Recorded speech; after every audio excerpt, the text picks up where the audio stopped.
저번 주 금요일에 바디키 다이어트 교육을 갔다 와서 들은 내용을 설명해 드릴게요. 다이어트를 할 때 가장 중요한 게 몸의 기초대사량을 높이는 건데, 그러기 위해서는 몸의 체온을 올려야 돼요. 그래서 이때 두 가지 방법이 있는데, 첫 번째가 운동을 해서 일시적으로 몸의 체온을 올리는 거예요. 그러면은 그런 몸의 체온이 올라가는데, 근데 그게 기초대사량이 올라가는 게 아니고 그냥 체온만 올라가는 거라서 몸이 스스로 땀을 배출하면서 원래의 몸 온도로 다시 온도를 낮추게 돼요. 그래서 근력 운동을 하는 게 그래서 중요한 건데, 근육이 열 에너지를 많이 사용하기 때문에 그래서 근육을 많이 키워서 몸의 열 온도를 높여서 기초대사량을 높이는 첫 번째 방법이 있고, 두 번째는 혈액순환을 빠르게 해서 잘 되게 해서 몸의 체온을 올리는 방법이 있습니다. 우리 몸에 있는 내장 온도가 1도만 내려가도 기초대사량의 12%가 저하가 된대요. 그러면은 신진대사 속도도 저하가 돼서 그럼 노화도 촉진되고 에너지 소비량도 감소돼서, 그래서 기초대사량이 떨어지면은 살이 찌는 이유가 이런 겁니다. 그러면 내장 온도가 떨어지는 게 기초대사량을 많이 저하시키는데, 이렇게 몸이 차가워지는 냉증의 원인이 뭐냐면, 먼저 아침에 찬물을 드시는 분들 되게 많잖아요. 그게 막 잠을 깨워준다 이런 이유로 찬물을 많이 드시는데, 그게 몸을 차갑게 해서 안 좋대요. 그리고 단 음식을 많이 먹는 것도, 단 음식을 많이 먹으면 혈액에 단이 들어가서 끈적끈적해지는데, 그러면 혈액순환이 느려져서 이것도 냉증의 원인이 되고요. 그리고 다이어트를 한다고 다이어트 편식으로 인해서 비타민, 미네랄이 부족한 경우도 냉증의 원인이고, 타이트한 옷이랑 냉방기기도 냉증의 원인입니다. 그 중에 많은 이유가 있는데, 콩팥 기능이 저하가 돼도 몸에 냉증이 온다고 해요. 왜 그러냐면 콩팥이 하는 기능이 노폐물을 배설하고 체내의 수분량을 유지하고 이런 혈압을 유지하는 그런 역할을 하는데, 이 기능이 저하가 되면은 노폐물이 배출되지 못해서 몸 안에 노폐물이 많이 쌓이게 되는 거예요. 그러면은 이 노폐물들이 혈액을 끈적하게 만들어서 혈액순환을 방해하고, 또 체내에서 배출되지 못한 노폐물들이 그렇게 몸 안에 머무르는 게 부종이 되는 거예요.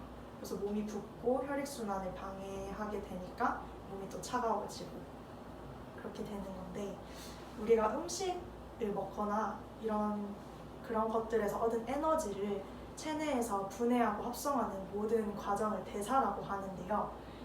대사 중에서도 기초대사랑 신진대사가 노화 방지에 가장 중요한 대사라고 해요. 그래서 기초대사는 생명 유지에 필요한 최소한의 에너지를 얘기하는 거고, 신진대사는 새로운 세포가 태어나고 오래된 세포가 죽고 그런 모든 과정을 신진대사라고 합니다.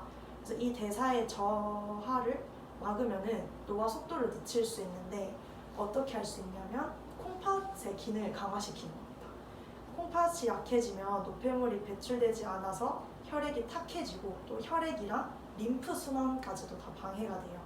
그러면은 몸의 세포랑 장기 활동에 필요한 영양소랑 산소가 충분히 공급되지 못해서 기초대사가 저하가 되기 때문에, 그러면 체세포랑 피부랑 머리카락이랑 여기에 들어가는 영양소가 가지 못해서 재생 속도가 저하가 돼요. 그러면 노화에 가속이 붙는 거예요. 그래서 콩팥이 피로하면은 흰머리랑 다크서클이 많이 생기는데, 흰머리가 생기는 이유는 콩팥이 활성형 비타민 D를 생성을 해요. 근데 이 D가 혈액 속에 칼슘 농도를 유지해주는 역할을 하는데, 칼슘이 부족하면 멜라닌 색소를 만드는 세포가 기능이 저하가 된대요. 그러면 멜라닌 색소가 생기지 못해서 흰머리가 나는 거고, 그리고 혈액 속에 노폐물들이 충분히 걸러지지 못하면 혈액이 검붉게 변하는데, 눈 밑에 피부가 되게 얇기 때문에 그 혈액의 색깔이 뚜렷하게 보이는 게 다크서클이에요. 그래서 그런 피로한 콩팥을 그 피로를 잡기 위해서는 채소랑 콩이랑 해조류가 되게 좋고, 그리고 콩팥이 탈수 증상이 굉장히 약하대요. 그래서 하루에 1.5에서 3리터의 수분을 섭취하라고 권장하는 것도 이 이유이고요. 그래서 혈액순환이 굉장히 중요하잖아요. 근데 혈액은 혈구랑 혈장으로 나뉘어져 있는데, 이 혈장이 액체 성분이에요. 그리고 90%가 물로 되어 있는데, 그 속에 단백질이랑 지질, 전해질, 무기질, 산소, 비타민, 호르몬 이런 것들이 다 용해되어 있는 거여서 그런 충분한 영양소를 섭취해주는 것도 굉장히 중요하고요. 그리고 혈액이 하는 역할이 산소를 운반하기도 하고 세포의 영양소랑 호르몬을 운반하기도 해요. 또 노폐물을 이동시키는 역할도 하고 체온 조절하는 역할도 하기 때문에 혈액이 그냥 노폐물이 많이 쌓여서 혈액순환이 잘 안 되면은 노폐물이 많이 쌓인다 이것뿐만 아니라 혈액을 통해서 보호받고 자라는 세포랑 그 세포로 구성된 장기에 이상이 생겨요.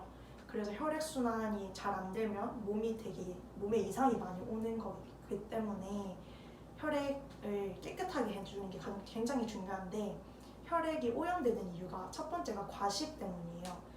혈액 속에 과다한 당이랑 영양이 들어가면은 이게 신진대사에 부담이 돼서 과식이 혈액을 오염시키는 원인이 되고요. 그리고 요즘 현대인들이 고기를 굉장히 많이 먹잖아요. 그러면서 영양 불균형이 오는데 동물성 단백질을 많이 먹으면 그 동물성 단백질이 위가 운동을 할 때 맹독물의 원료가 돼요. 그 동물성 단백질이. 그래서 그 맹독을 해독해야 되니까 그 간이 하는 역할이 너무 커서 간에 부담이 가기 때문에 또 혈액이 오염이 되는 거고요. 그 외에도 운동 부족이랑 냉증도 포함이 되고요. 또 스트레스를 받으면은 몸에서 아드레날린이라는 성분이 나오는데 그게 혈관을 이렇게 좁게 만들어서 혈액순환의 흐름을 방해를 한대요. 그래서 스트레스를 받지 않는 것도 굉장히 중요하고요.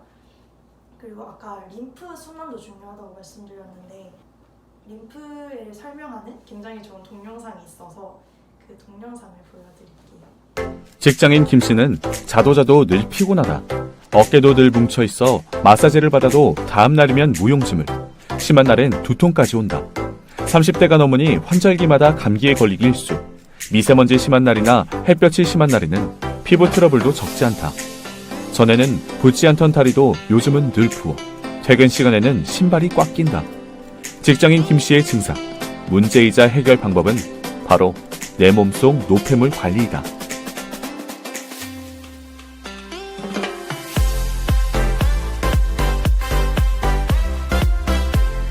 림프는 혈액과 같이 우리 몸 전체를 순환하는 무색 황백색의 액체를 말하며 림프액이라고도 한다. 림프액은 림프관을 통해 우리 몸속에 있는 노폐물을 운반한다. 림프관이 한 곳으로 모이는 부분을 림프절이라는데 림프절에서는 나쁜 물질이 포함된 림프액을 깨끗하게 하는 역할을 하고 우리 몸의 유해 물질을 제거하는 림프구를 생성하는 등의 면역 기능을 담당하기도 한다.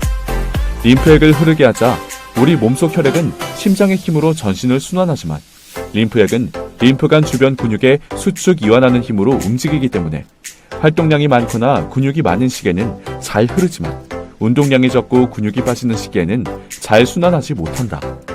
림프액은 림프절에서 깨끗하게 걸러져 정맥을 통해 심장으로 들어가기 때문에 림프액이나 림프절이 막혀 몸속을 원활하게 흐르지 않는다면 노폐물이 쌓여 피부 트러블과 면역력 저하를 가져오고 심하게는 암을 유발할 수 있어 최근 림프 건강에 많은 이들이 관심을 갖고 있는 추세다.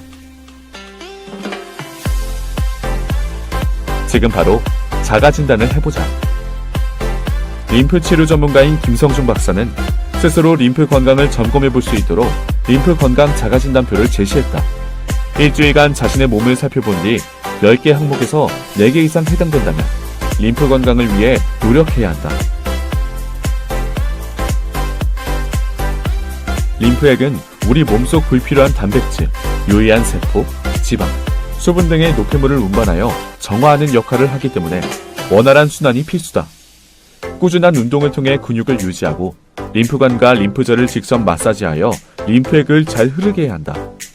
림프절은 목 주위, 겨드랑이, 서해부에 많이 분포하고 있으므로 목 양 옆이나 겨드랑이 안쪽, 사타구니나 허벅지 안쪽을 심장 쪽으로 쓸어주는 마사지를 해주면 림프 순환에 좋다. 생활 속에서도 간단하게 림프 건강을 지킬 수 있는 습관이 있다. 먼저 물을 자주 마시는 방법이다. 림프액이 순환하려면 수분이 필요하므로 물을 많이 마시면 순환에 도움을 준다. 두 번째, 스트레칭을 자주 하는 방법이다. 림프절이 모여있는 목, 겨드랑이, 허벅지 등을 중심으로 스트레칭을 자주 해주면 자연스럽게 림프 마사지를 해주는 효과를 얻을 수 있다. 세 번째, 스트레스를 피하는 방법이다. 만병의 근원이라 불리는 스트레스는 림프 건강에도 안 좋은 영향을 끼친다. 일상생활 속에서 스트레스를 받을 상황을 최대한 피하고, 만약 스트레스를 받았다면 적절한 운동이나 목욕, 명상 등 자신만의 방법으로 스트레스를 해소해야 한다. 우리 몸의 소리에 귀 기울여 몸의 이상 반응을 잘 체크만 해도 많은 질병을 예방하고 나아가 건강하게 살 수 있음을 잊지 말고 꾸준한 관리로 건강하게 살자.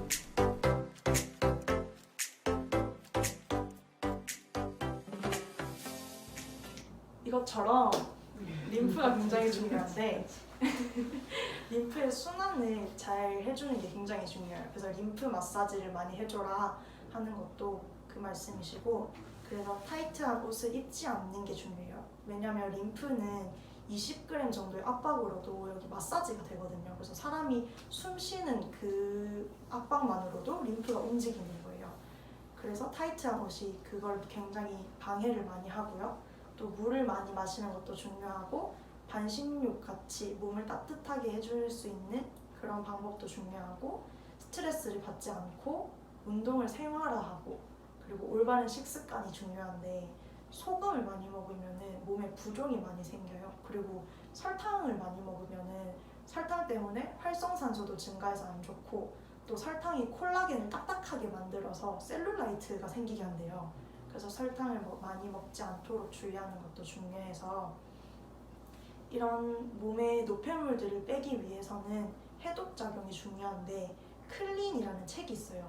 이 책에서는 3주 프로그램으로 해독작용 프로그램을 소개해 주는데, 첫 번째로 소화기관의 가부화를 줄이기 위해서 부드러운 음식을 먹고 가공된 식품을 먹지 않고, 또 아침이랑 저녁을 유동식으로 먹는 방법을 권장하고 있고요.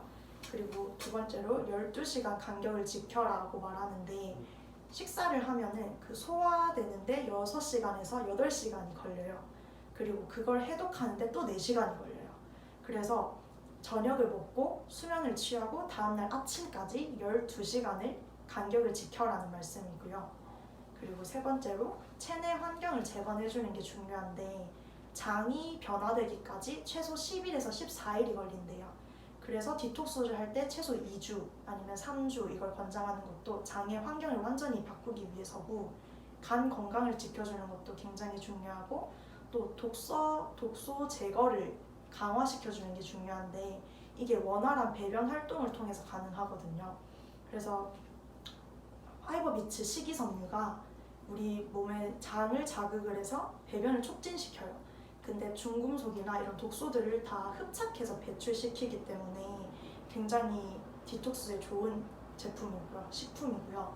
그리고 더블엑스가 해독작용이 필요한 영양소를 공급하는데, 더블엑스가 식물 영양소잖아요. 근데 식물 영양소는 간의 1, 2단계 해독 기능을 모두 다 돕고, 또 황산화제 역할로 활성산소를 제거해주는 역할을 해요.